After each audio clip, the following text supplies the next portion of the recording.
खाड़ी में बम फट रहे हैं, तेल के कुएं जल रहे हैं, तेल रिफाइनरी मिसाइलों की मार झेल रही है, तेल गलियारों में जहाजों की तबाही रुक नहीं रही है। लेकिन 2 दिनों से ट्रंप ने हमले को होल्ड कर रखा है। ट्रंप ईरान से बहुत अच्छी बात का दावा कर रहे हैं। ट्रंप ईरान पर रहम दिखा रहे हैं।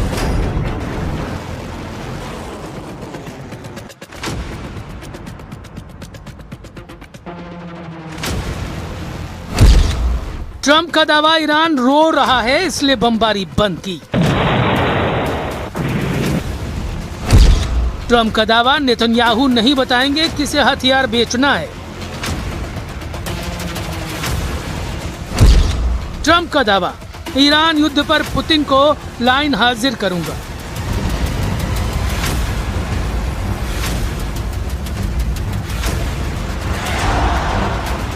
जब सऊदी अरब, जॉर्डन और इराक में ड्रोन हमले हो रहे हैं, जब ईरान समर्थित हुती लड़ाके सऊदी के तेल के कुएं जला रहे हैं, तब ट्रंप का साइलेंट हो जाना क्या बड़े तूफान का सिग्नल है?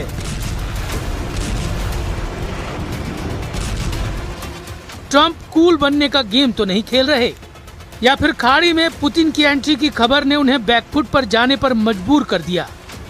वैसे व्हाइट हाउस में हाई प्रोफाइल मीटिंग में हाई टेंशन सीन देखे गए हैं। ट्रंप, नेतन्याहू और जेलेंस्की से मीटिंग में कई मौके पर फायर हो गए हैं। White house high voltage drama का अपडेट आपको दे उससे पहले सऊदी अरब से आई तस्वीर देखिए, जहां प्रिंस सलमान के तेल के कुएं और रिफाइनरी पर मिसाइलें फट रही हैं।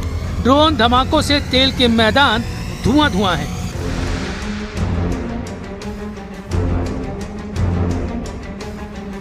सैटेलाइट तस्वीर में एक धमाका दिख रहा है, लेकिन ऐसे दर्जन भर धमाके हुथी लड़ाकों ने किए हैं।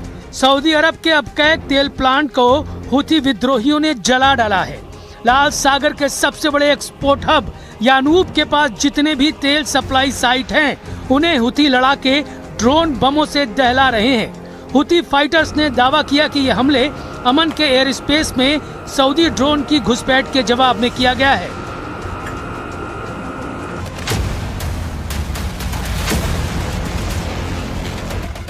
हिजबुल्लाह लड़ाकों को सुप्रीम लीडर मुस्तफा का लेटर जब से मिला है, उनका जोश आई है।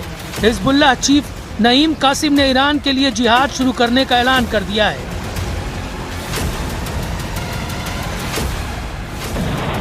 हुती सेना के युद्ध में तहलका मचाने के बाद ईरान ने हिजबुल्लाह से जिहाद युद्ध शुरू करने का आदेश दिया है। ईरान के सुप्रीम लीडर मुस्तफा खमैनी ने हिजबुल्लाह को पूरा समर्थन देने का ऐलान किया है। उन्होंने कहा है कि अमेरिका और इजराइल के खिलाफ लड़ाई में अब जिहाद और प्रतिरोध ही एकमात्र रास्ता बचा है। मुस्तफा ने धमकी दी है कि जब तक इजराइल लेबनान में हमले पूरी तरह और बिना किसी शर्त के बंद नहीं करता, तब तक अमेरिका से कोई समझौता नहीं हो सकता। मुस्तफा का ये मैसेज ट्रंप के उस बयान के बाद आया है जिसमें उन्होंने ईरान से अच्छी बातचीत का दावा किया है, जबकि ईरान ने बातचीत की कोशिश करने से इनकार किया है।